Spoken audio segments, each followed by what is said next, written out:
Sometimes I question why I made this bench so high. Oh, phew. Server rack batteries are heavy. I think this one weighs 105 pounds.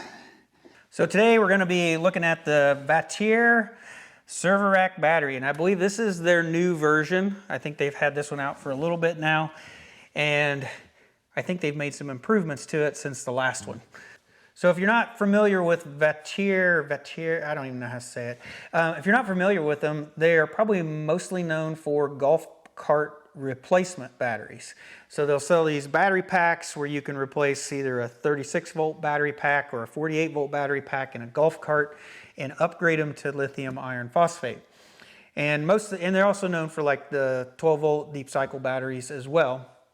But I would call all of those batteries more of a simple lithium battery. They don't have any communication to them, and that's kind of the same thought process here on the server rack battery. There is no RS485 or CAN bus communication to talk to an inverter, but there is Bluetooth communication where you can talk with your phone and be able to monitor it that way. But they also have a screen on this one, which is one of the upgrades I think on this server rack, where you can get in here and you can see all the information, and you might be able to change some settings in here as well. So even though it's a simple battery, it does have a circuit breaker on it, which I do think is a must. So we'll go ahead and turn the circuit breaker on. And then once you turn the breaker on, it does have power on your positive and negative terminals. You don't have to turn the screen on for the battery to work. But if you do, we'll go ahead and peel this off. But if you do want to look at the information, you can hold down this power button for a few seconds. There, the screen's on. All right, we're booted up. I don't know if you'll be able to see that. It says it's 100%. And in standby mode, there's no current coming in or going out, 54.12 volts. And it can tell you the temperature. But then there's other pages. It is a touch screen too. You can touch down here and it'll switch pages. And of course, that's telling you 100 amp hour capacity. It's got your maximum and minimum temperatures, the status, and then here's all your cell temperatures on the third page. So I don't think there's really any settings. I take that back. I don't think there's any settings in here since it's a simple battery. But you can get in here and you can monitor the status of everything. So if we look at the side of the battery, you can see it does have a CE compliance marking on here. I don't see any UL listings. So I have ran this server rack battery through a capacity test on the CBA5 battery analyzer, and this came out to be 103.8 amp hours. And this is supposed to be 100 amp hours, so it did pass the capacity test. So when I first got this battery, I noticed two things pretty quickly. One, it was packaged differently. It was packaged well, but most server rack batteries come packaged flat. And this one was actually packaged vertically. So when you open the end of the box, you see the front of the server rack and the handles are pointing up, and then you have to try to like lift it out of the box. At least that's what I tried to do. I probably would have been better off laying it down and trying to slide it out. Now the other thing I noticed is that this server rack's taller. This battery seems taller than other ones. So I measured, and my smallest batteries are 5¼ inches tall. My next battery is 6 inches tall. And when I measured this one is 7 inches tall. So an inch taller than my tallest battery. And when I looked at my server rack cabinet, I measured the space in there, and the maximum size is 6½ inches that'll fit in my server rack cabinet. So this battery won't fit in my cabinet. So that's one thing to probably keep in mind. If you want to get this battery, you want to make sure it's going to fit wherever you plan on putting it. So I'm going to go ahead and open this battery up, and we'll see how it's all put together. Let me get a drill. It's going to take a while. All right, go ahead and take off the cover. And can't really see anything, can you? It's all covered up.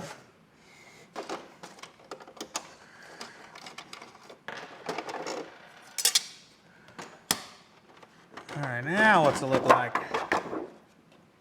All right, so as we look at the cells in here, you can see we got cell holders holding everything down. You can see our negative wire comes off over here, positive wire over here. And these cells have the little threaded studs on here. So instead of laser welds on these bus bars, there is just lock nuts on the bus bars. You can see each one of them is painted, that it's been torqued. And then on the center of the bus bar, between the cells, you have your little voltage reading so that you can get all of your individual cell voltages. You can see those on every one of the little bus bars. And I'm not seeing a temperature sensor.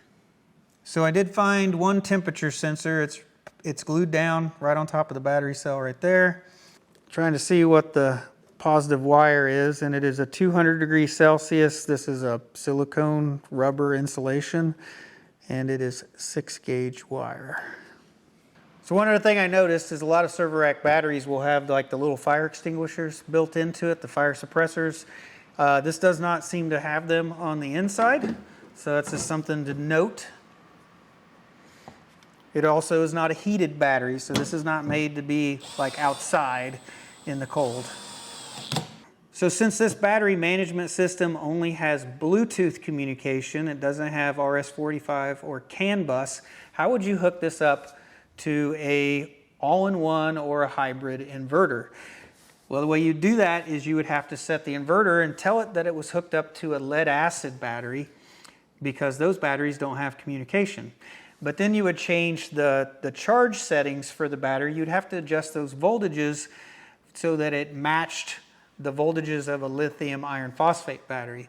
And then at that point in time, the inverter won't try to communicate. It'll just strictly work off of battery voltage.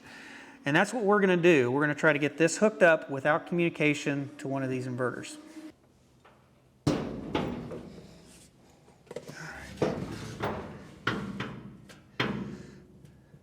So I took out these bottom shelf brackets, and then that way I've got enough room and I can just set it directly on the bottom of the cabinet. So it does come with a couple brackets that you can attach to the side to be able to secure it in a server rack. So you just take the screws out of the side and then put them back in with the bracket.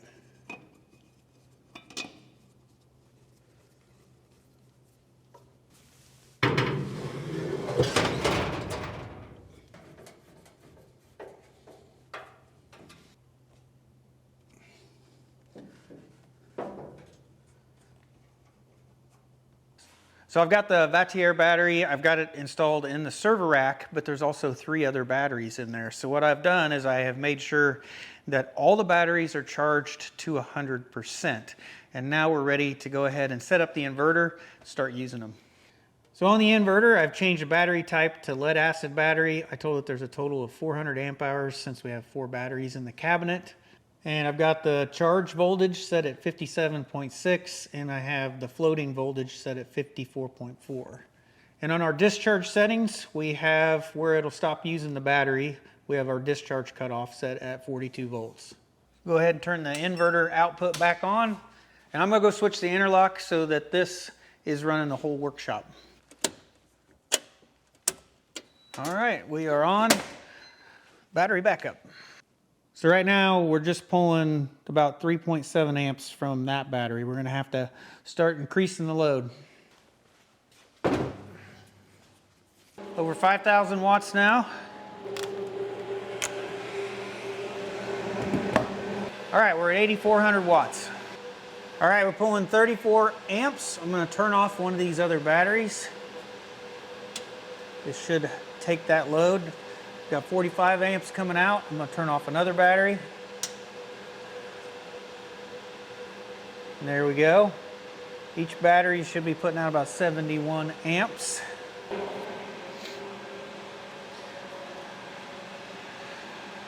All right, we got only 2 batteries are running, over 9,000 watts, and we got, oh, what happened? 200 and some amps. All right, we got 4,200 watts out of the inverter, and we're pulling about 16 amps out of this battery. Of course, this is load sharing, so I'm going to turn off one battery. And now this one has increased to 23 amps. I'm going to turn off another battery. Now we are up to 36 amps. Now I'm going to turn off the third battery. So now this one is running everything. We're running at 87 amps, 89 amps, See if we can get that closer to 100. All right, look at that. We are over 98 amps. We are right on the max amperage. I'm gonna let that sit there for a while. We're gonna make sure it can continuously output right at 100 amps. All right, so I did start a stopwatch and it's probably about 30 seconds late. So this is actually about 3 minutes now that we've been running at 98, 99 amps. So I think that's a good test. I'm gonna start turning the other batteries back on. So this test was a little tricky. So I was trying to get the Vatier battery right up to 100 amps without going over. And while I was doing that, we were sharing the load with other batteries. And when I tested the other batteries, the ones with the bigger battery cable, I think there's some in here with maybe 2-watt cable on them, those would have higher amperage than the Vatier battery, who has a number 6 wire gauge cable. And so when I was turning off batteries and the load wasn't perfectly shared. So I would get one of the other batteries over 100 amps and then it would trip out. And then that made the Vatier battery take the entire load. And I had it jump up to like 200 and around 212 amps. And I had that for like a second or two and then it would finally trip out on overload. So it does, overload protection does work on it. I tested it kind of accidentally. But I think we did get it up to right up to 100 amps and it held that for 3 minutes. So I think it does output what it does advertise. So I'm looking at Vatier's website and it took me a while to find this. It's kind of hidden in here. I think it should be more prominent, but this battery does have a 10-year warranty. It has grade A cells. It says that they're good for 5,000 cycles down to 100% depth of discharge. And right now, on their website, it's listed for $937 and it also has free shipping. So if you guys are interested in this budget battery, I will leave a link to it in the description down below. Now, if you already have, like, say you already have a system and you have more than one brand of battery, multiple brands of batteries, those probably do not communicate between each other. So you may not be using communication anyway. You might be using the voltage settings. If so, this might be a good choice to be able to add more storage because there's no reason to pay for communication if you don't need it. And then if you're going to build a new system and you don't need communication, then this could be a viable choice for that as well. So if I was going to give suggestions to Vatier on how to improve this battery, one thing I would say is it seems to be too tall. I would see if you could shorten the height of that battery so that it's more likely to fit in different cabinets. The other thing I would suggest is I think the battery cable I think it would be better if it was larger. So I would increase the battery cable size on the inside of the server rack battery, and then the cables that come with it to hook it up, I would enlarge those as well. I'd probably go up to like number 2. That seems to be more of a common size used in these type of batteries. So overall, it did pass our tests. It outputted 99 amps for 3 minutes. It did overload and trip out the way it's supposed to. And then it passed our capacity test. It does have 100 amp hours of storage in it. The only thing is the battery does not have communication. It also does not have Wi-Fi. That would be like the 2 things that some other batteries have that this one doesn't. But anyway, I think that's it for this video, guys. So hope you have a great day, and I'll see you next time.